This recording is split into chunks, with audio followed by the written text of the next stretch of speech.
दिलकोश, कच्ची घानी सरसों तेल और रिफाइंड सोयाबीन ऑयल।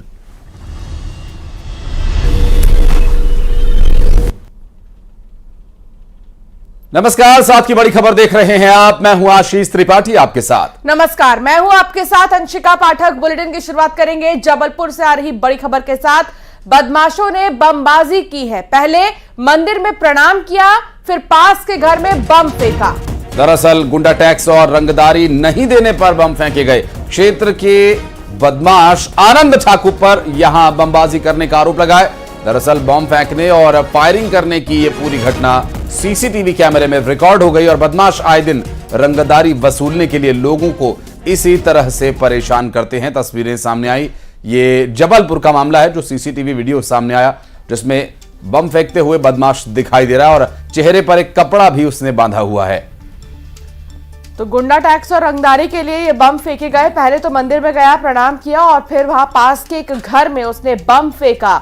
एक्सक्लूसिव तस्वीर। हालांकि जांच का विषय है कि ये बदमाश कौन है और घर में इसने बम क्यों फेंका। ये देखिए बम फेंकते वक्त की तस्वीर और वहां से भाग गया।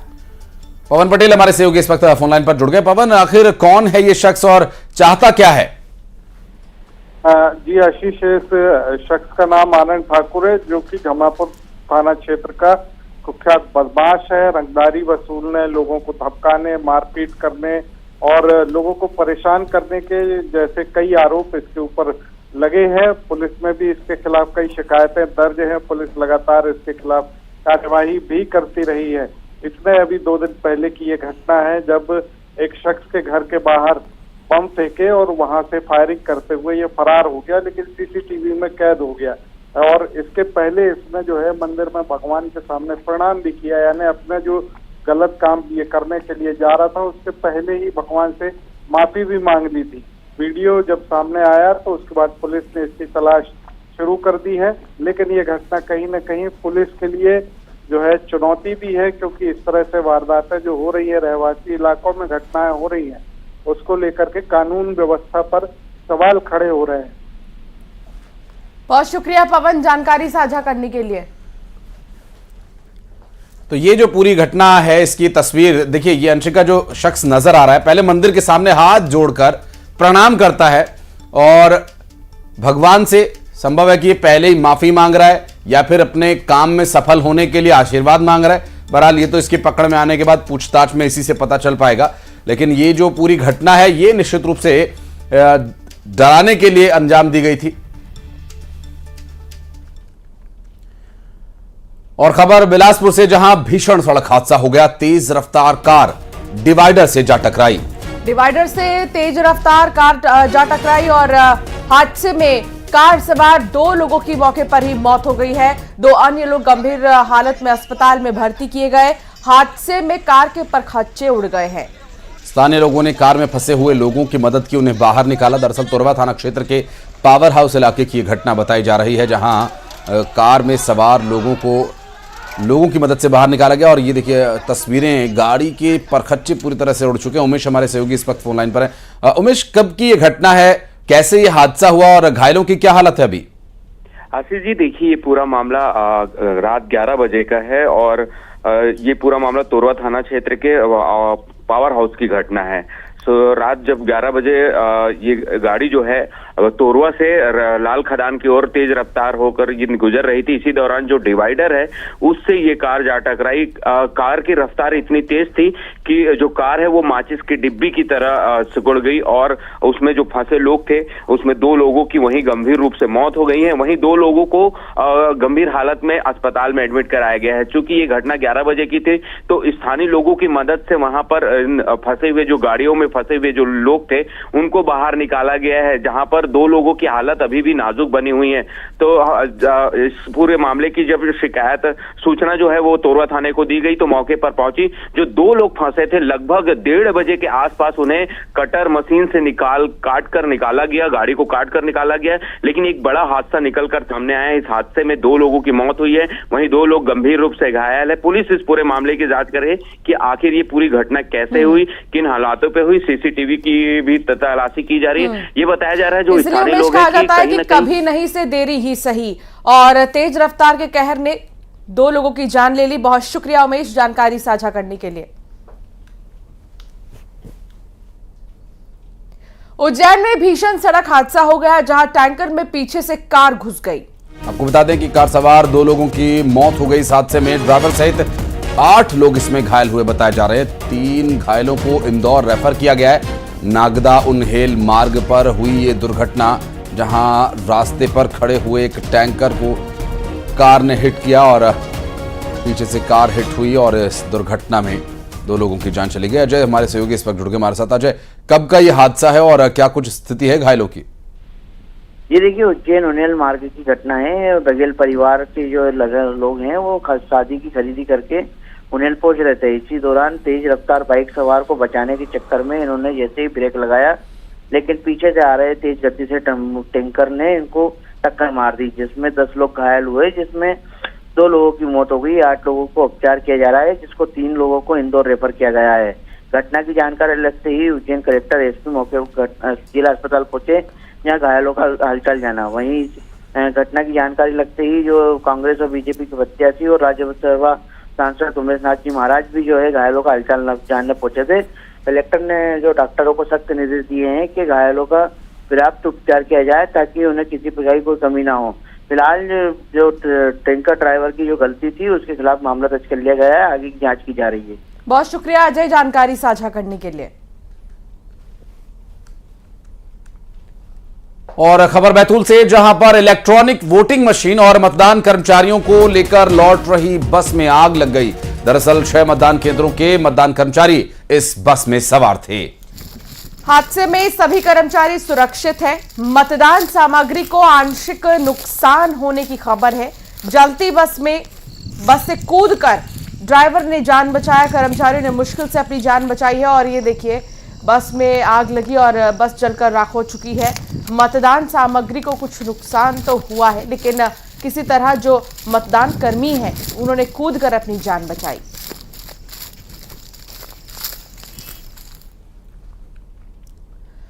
सूरजपुर से खबर, जहां आकाशीय बिजली की चपेट में पति पत्नी आ गए। आपको बता दें कि आकाशीय बिजली गिरने की वजह से पति पत्नी पर यह बिजली गिरी और उनकी मौके पर ही मौत हो गई। और घायल पत्नी का इलाज अस्पताल में जारी है, जहां पति को बिजली ने मौत की आगोश में भेज दिया। हालांकि पत्नी झुलस गई बुरी तरह से और बताया जा रहा है कि जंगल में लकड़ी लेने के लिए ये दोनों जा रहे थे और इस दौरान वहां पर आकाशीय बिजली गिरने की वजह से पति की मौत हो गई, जबकि पत्नी घायल हालत में, झुलसी हुई हालत में अस्पताल में भर्ती कराई गई है। जंगल की ओर लकड़ी लेने के लिए ये दोनों जा रहे थे।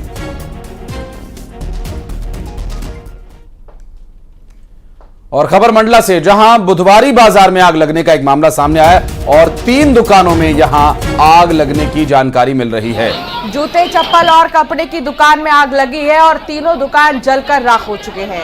मौके पर फायर ब्रिगेड की टीम पहुंची और आग को बुझाया गया। काफी मशक्कत के बाद जाकर आग पर काबू पाया जा सका। ये 3 दुकानें आप देख सकते हैं आसपास ही थी, बगल में ही थी बुधवारी बाजार, और इसमें आग लग गई। आग लगी कैसे, ये अभी भी नहीं पता चल सका है। कारण अभी अज्ञात बताए जा रहे हैं। और चूंकि जूते चप्पल की ये दुकान थी तो रबर का और प्लास्टिक का जो आइटम वो ज़्यादा तेज़ी से आग पकड़ता है। संभव है कि इस वजह से भी आग जल्दी और तेज़ी से भड़की। 3 दुकानें इस हादसे में आग की चपेट में आ गई। स्थानीय लोगों ने, तस्वीरों में आप देख सकते हैं कि काफ़ी प्रयास वहाँ पर किया, पानी की व्यवस्था अपने स्तर पर की, लेकिन फायर ब्रिगेड की टीम यहाँ तस्वीरों में अंशिका दिखाई नहीं दे रही है। लेकिन कुछ देर बाद वो टीम पहुंची और आग पर काबू पाया।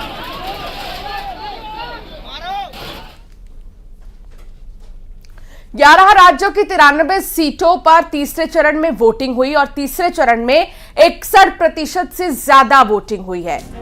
मध्य प्रदेश की 9 लोकसभा सीटों पर 66.05% मतदान हुआ, जबकि छत्तीसगढ़ की बची हुई सभी 7 सीटों पर 71.06% वोटिंग हुई है। उम्मीदवारों की किस्मत का फैसला जनता जनार्दन ने कर दिया है, जिसका ऐलान 4 जून को होने वाला है। न्यूज 18 मध्य प्रदेश छत्तीसगढ़ पर रुझान से लेकर परिणाम तक सबसे सटीक और तेज नतीजे आपको दिखाएंगे।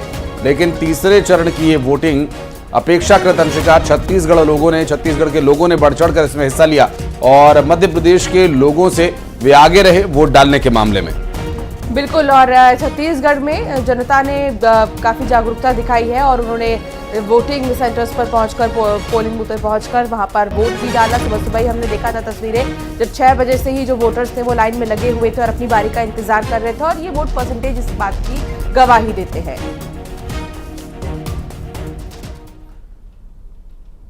और छत्तीसगढ़ वालों ने वोटिंग में अपनी बढ़त बनाई और अब मध्य प्रदेश के अपेक्षाकृत वे आगे निकले, तो इस पर बात करेंगे। छत्तीसगढ़ में वोटिंग खत्म होने के बाद अब यहां 11 की 11 लोकसभा सीटों पर वोटिंग संपन्न हो गई है, यानी छत्तीसगढ़ के लोगों ने सभी सीटों पर अपना जनादेश दे दिया है। तीसरे चरण में 7 लोकसभा सीटों पर मतदान हुई थी और मतदान के बाद मतदान दल स्ट्रांग रूम में ईवीएम जमा कराने के लिए पहुंच गए हैं। मुंगेली में कृषि महाविद्यालय में स्ट्रांग रूम में मतदान कर्मी ईवीएम जमा करने पहुंचे। 3 तस्वीर आपके टेलीविजन स्क्रीन पर। और मुंगेली, बिलासपुर और बलरामपुर की ये तस्वीरें आप देख रहे हैं। बलरामपुर में भी कड़ी सुरक्षा के बीच इलेक्ट्रॉनिक वोटिंग मशीन को रखा गया और बिलासपुर में कोनी में स्ट्रांग रूम बनाया गया है, जहां पर इलेक्ट्रॉनिक वोटिंग मशीन को सबमिट किया गया है। मतदान जो कर्मचारी जिनकी ड्यूटी लगी हुई थी, देर रात जाकर उन्होंने सभी जो साजो सामान इस वोटिंग की प्रक्रिया में इस्तेमाल हुए थे उन्हें जमा कराया, क्योंकि ये बहुत बड़ी जिम्मेदारी होती है और इस जिम्मेदारी का निर्वहन करने के लिए ऐसे लोगों का चयन किया जाता है, उन्हें ट्रेनिंग दी जाती है और उसके बाद ये जब मतदान की प्रक्रिया संपन्न हुई उसके बाद मतदान कर्मचारी लौटते हुए आप देखिए चेहरे पर थकान जरूर है लेकिन एक संतुष्टि का भाव नजर आ रहा है। कड़ी सुरक्षा के बीच अब मतदान दल जो है वो स्ट्रांग रूम में पहुंचने लग गए हैं। देख सकते हैं कि अब जो स्ट्रांग रूम के बाहर जो लोग हैं वो ईवीएम लेकर पहुंचने लगे हैं। चूंकि सुबह 7 बजे से ये मतदान शुरू हुआ था और लगभग 11 घंटे तक के ये मतदान दल उन केंद्रों में तैनात थे जहां पर मतदान किया जाना था। 2251 मतदान केंद्र थे और सबसे बड़ी बात यह है कि 8 विधानसभा ये क्षेत्र से पूरे जो ईवीएम मशीन है वो यहाँ पर कोनी स्थित स्ट्रांग रूम में आने हैं। ऐसे में यहाँ पर सुरक्षा के तमाम इंतजाम किए गए। देख सकते हैं कि बड़ी संख्या में सुरक्षा बल तैनात किए गए हैं। इसके साथ ही पेंड्रा के भी कई ऐसे मतदान केंद्र हैं जहाँ पर बिलासपुर लोकसभा से जुड़े हुए हैं। ऐसे में वहाँ से भी मतदान दलों को आना है, तो एक सुरक्षा बड़ी यहाँ पर जिम्मेदारी के साथ इन ईवीएम को लाने की जो प्रक्रिया है वो शुरू कर दी है। इसके साथ ही अगर हम कहें तो लोरमी, मुंगेली के भी ईवीएम यहाँ पर आने हैं। ऐसे में ये जो दल है वो धीरे धीरे अब स्ट्रांग रूम तक पहुंचने लगे हैं। केंद्रों से निकलकर अपने वाहनों में, जिस वाहन से ये गए थे उसी वाहन से अब वापस लौटने लगे हैं। बिलासपुर से न्यूज़ 18 के लिए उमेश मौर्य। और जांजगीर चांपा में चुनाव के बाद मतदान दलों ने वापसी की और स्ट्रांग रूम में ईवीएम को ले जाकर सकुशल जमा करा दिया। जिला निर्वाचन अधिकारी ने मतदान दलों की सकुशल वापसी पर फूल माला से उनका स्वागत किया। ईवीएम को कड़ी सुरक्षा के बीच स्ट्रांग रूम में रखा गया है। ये तस्वीरें हम आपको दिखा रहे हैं जांजगीर चांपा से, जहां पर देर रात लौटे मतदान कर्मचारियों ने अपनी पूरी जिम्मेदारी का निर्वहन करते हुए काम पूरा किया और उन्हें गुलाब के फूल देकर जिला प्रशासन की टीम ने उनका स्वागत किया, उनका धन्यवाद किया। हमारे ज़िले के 815 और हमारे लोकसभा क्षेत्र के 2219 मतदान केंद्रों के अंदर सभी जगह शांतिपूर्वक मतदान रहा और हमारे दल जो है मतदान खत्म करा के अभी वापस आ रहे हैं। 6 बजे अंतिम समय था मतदान कराने का और सभी जगह पे पोलिंग हमारे ज़िले में समाप्त हो गई है। अभी तक जो इनिशियल रुझान है उसमें हमारे लोकसभा का 66% पोलिंग टर्नआउट है। हालांकि जो एग्जैक्ट हम जो जानकारी दे पाएंगे वो जब हमारा फॉर्म 17C मिल जाएगा तो मतदान केंद्र वाली जानकारी मिलेगी। लोकसभा निर्वाचन क्षेत्र में आज पूरे जिले में शांतिपूर्वक मतदान हुआ, जिसमें सभी मतदान केंद्रों में नागरिकों ने पूरे उत्साह के साथ मतदान में हिस्सा लिया। इस दौरान कोई भी किसी भी मतदान केंद्र से कोई भी अप्रिय घटना की कोई सूचना नहीं मिली है और सभी मतदान केंद्रों में शांतिपूर्वक मतदान हुआ है। हाँ सर, मेरा सेकंड टाइम था। मैं पिछले लोकसभा में कराई थी सर और अभी मधईपुर में थे हम लोग 92 बूथ नंबर में। शुरू में तो एक्सपीरियंस ठीक नहीं था पर बाद में व्यवस्था हो गई थी सर। और अब खबर रायपुर से है, जहां तीसरे और आखिरी चरण में मतदान खत्म होने के बाद बीजेपी कार्यकर्ताओं ने आतिशबाजी की और जमकर पटाखे उड़ाए। और इस दौरान रायपुर में बीजेपी उम्मीदवार बृजमोहन अग्रवाल भी यहां पर मौजूद रहे और ये देखिए आतिशबाजी की ये तस्वीरें मानो आश्वस्त हैं जीत से। चुनाव संपन्न होने पर आतिशबाजी कर यहां भारतीय जनता पार्टी के कार्यकर्ताओं ने उत्साह का प्रदर्शन किया और भारतीय जनता पार्टी के उम्मीदवार बृजमोहन अग्रवाल भी इस दौरान यहां कार्यकर्ताओं के बीच इस उत्सव के माहौल में वहां मौजूद रहे। और ये आतिशबाजी मतदान खत्म होने के बाद भारतीय जनता पार्टी की कार्यालय के बाहर कुछ देर हुई और उसके बाद बृजमोहन अग्रवाल अपने समर्थकों के साथ रायपुर में मौजूद थे। उस दौरान भी यहां जमकर पटाखे चलाए गए।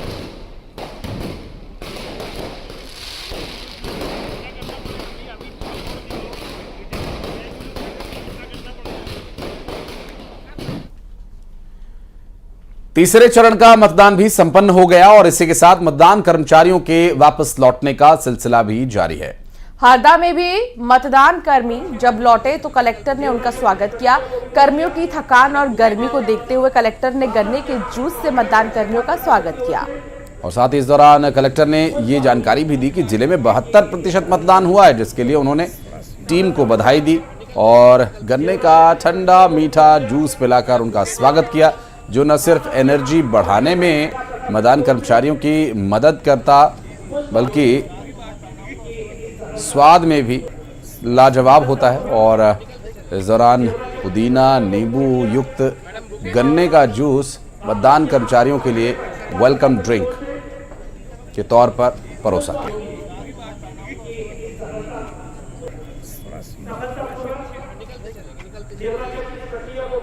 मतदान केंद्रों पे मतदान संपन्न हो चुका है और हमारी जो मतदान दल हैं वो सभी वापस आ रहे हैं। यहाँ पे वापसी पर उनको हम लोग पुष्पगुच्छ और मालाओं से भी स्वागत कर रहे हैं। इसके अतिरिक्त उनके लिए भोजन व्यवस्था भी है और ठंडे गन्ने जूस की भी व्यवस्था है। मेडिकल की भी टीम यहाँ पे है। अभी तक ऐसे कोई हमें समाचार नहीं आया किसी के स्वास्थ्य खराब होने का, परंतु फिर भी यहाँ पे सभी व्यवस्थाएं सुनिश्चित की गई हैं। सर कितने प्रतिशत मतदान हुआ? अभी जो प्रथम आकलन है लगभग हमारा 72% के लगभग आ रहा है, परंतु एक बार फाइनल टैबुलेशन होने के बाद ही हम बता पाएंगे। मोहन यादव का कांग्रेस पर तंज है। इस बार का चुनाव 2 माह में से एक को चुनने का है, उन्होंने कहा। और इस बयान में उन्होंने बड़े ही दिलचस्प अंदाज में कहा कि एक भारत माता है और दूसरी वो मां जो अपने बेटे को लॉन्च कर रही है। नीमच में सीएम का रोड शो और इस दौरान बीजेपी उम्मीदवार के समर्थन में उन्होंने रोड शो किया और 2 माओं में से एक मां को चुनने का उन्होंने आग्रह किया। एक भारत मां और एक मां वो जो अपने बेटे को लॉन्च कर रही है। आज हम जो चुनाव की बात कर रहे हैं ये 2 माँ और 2 माँ के बेटों के बीच का चुनाव है मित्रों। 2 माँ हम सब देखें इस देश के अंदर एक माता भारत माता जिसका सच्चा लाल नरेंद्र मोदी करके दुनिया के सामने इस भारत का लोकतंत्र गौरवान्वित करने के लिए आगे बढ़ रहा है। और एक माँ अपने लालच में पहले 10 साल से पर्दे के पीछे सरकार चलाती रही और भैया पप्पू आगे बढ़ने को तैयार ही नहीं और दे धक्का दे धक्का दे धक्का उसको मार मार के पता नहीं क्यों राजनीति में लाना चाहते हैं। चलिए बढ़ते हैं आगे, रुक करेंगे कुछ अन्य खबरों का। पन्ना से एक अहम खबर, चाइनीज फास्ट फूड सेंटर पर छापा मारा गया। खाद्य विभाग की टीम ने यह छापेमार कार्रवाई की। मोमोज खाने से बीमार हुए थे बच्चे। मोमोज और चटनी के लिए गए हैं सैंपल। आपको बता दें कि कुछ सैंपल्स को भेजे भी गए हैं, खाद्य सुरक्षा लैब भेजे गए हैं और यहां पर इन सैंपल्स की जांच होगी। कुछ नेपाली युवक मोमोज सेंटर चला रहे थे। और आपको बता दें कि छापेमारी के बाद चाइनीज फास्ट फूड बेचने वालों में हड़कंप मचा हुआ है और ये स्वास्थ्य के साथ हो रहे खिलवाड़ की तस्वीर आप देखिए। किस तरह से फर्श पर ऐसे ही मोमोज बिखरे पड़े हैं और इनकी चटनी कितनी गुणवत्ता युक्त होती है ये तो लैब में टेस्ट के बाद सामने आ ही जाएगा। लेकिन अमूमन इस तरह के बाज़ार में मिलने वाले फास्ट फूड क्या हाइजीनिक तरीके से बनाए गए हैं या जहां पर वे बनते हैं कहीं इसी तरह की हालत में भी तो वे नहीं पड़े हुए। अगली बार जब भी आप बाज़ार में फास्ट फूड खाने जाएं या ऑनलाइन ऑर्डर करें तो कृपया इस बात के बारे में, इस तस्वीर को ज़रूर याद कर लें और इससे कि आपका स्वास्थ्य सुरक्षित रहे। के सामने जो नेपाली मोमोज की दुकान है उसके यहाँ से मोमो लिए गए हैं और वो गंभीर रूप से मतलब उनके बच्चे बीमार हुए हैं। इसी बात को ध्यान में रखते हुए हम मतलब कई दिनों से प्रयासरत थे कि कहाँ पे यह दुकान है और कहाँ इनका बनाने का ठिकाना है। तो आज हम मतलब इस चटनी की गुणवत्ता को देख रहे हैं और इसके बाद जो मोमोज हैं उनके भी सैंपल ले रहे हैं और ये सैंपल वहाँ राज्य खाद्य परीक्षण प्रयोगशाला भेजे जाएंगे और वहाँ से जो रिपोर्ट आएगी उसके अनुसार कार्रवाई की जाएगी। बिलासपुर में ट्रेन यात्रियों की एक बार फिर से मुश्किलें बढ़ सकती हैं। आज से 22 ट्रेनें रद्द कर दी गई हैं। बताते चलें कि नागपुर रेल मंडल में मेंटेनेंस का काम होना है। बिलासपुर, रायपुर, नागपुर रेल मंडल की 22 ट्रेन कैंसिल हुई हैं। इनमें 3 एक्सप्रेस ट्रेन हैं और 19 अन्य ट्रेन शामिल हैं। और इस भीषण गर्मी में रेल यात्रियों के लिए ये परेशानी, और ऐसी परेशानी से अब उन्हें दो चार होना ही पड़ेगा। कोई वैकल्पिक व्यवस्था का इंतजाम करना होगा। और अगली खबर बलौदाबाजार से, जहां खबर यह है कि पुलिस कर्मचारी पर दादागिरी करने का आरोप लगा। एक ढाबे में खाना खाने के बाद पैसे नहीं दिए, पैसे मांगने पर पुलिस कर्मचारी ने वहां के कर्मचारियों से मारपीट की। पलारी थाने के कथित पुलिसकर्मी पर मारपीट का आरोप लगा है। न्याय मांगने के लिए पुलिस अधीक्षक कार्यालय पहुंचा है पीड़ित, और उसका कहना उसे न्याय मिले, क्योंकि जब उसने एक पुलिसकर्मी से पैसे मांगे खाना खिलाने के बाद, तो पुलिसकर्मी पैसे देने की बजाय वादाबंगई दिखाने लगा, दादागिरी दिखाने लगा। और अब जो ढाबा संचालक है, वहां का कर्मी है, वो न्याय की खोज में पुलिस थाने पहुंचा है। खबर बलरामपुर से है, जहां घर में भीषण आग लग गई और सारा सामान जलकर राख हो गया।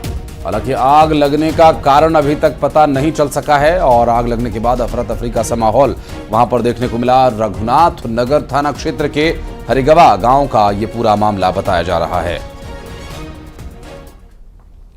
और बात करेंगे उमरिया की, जहां पर किसान से एक लूट का मामला सामने आया। पुलिस के हाथ अभी भी इस पूरे मामले में खाली हैं। 5.5 लाख रुपए की लूट के मामले में सीसीटीवी फुटेज भी सामने आ चुका है और इसी फुटेज के आधार पर पुलिस आरोपियों की तलाश में जुटी हुई है। बता दें कि बाइक सवार बदमाश जमीन की रजिस्ट्री कराने जा रहे किसान से दिन दहाड़े रकम लूटकर फरार हो गए।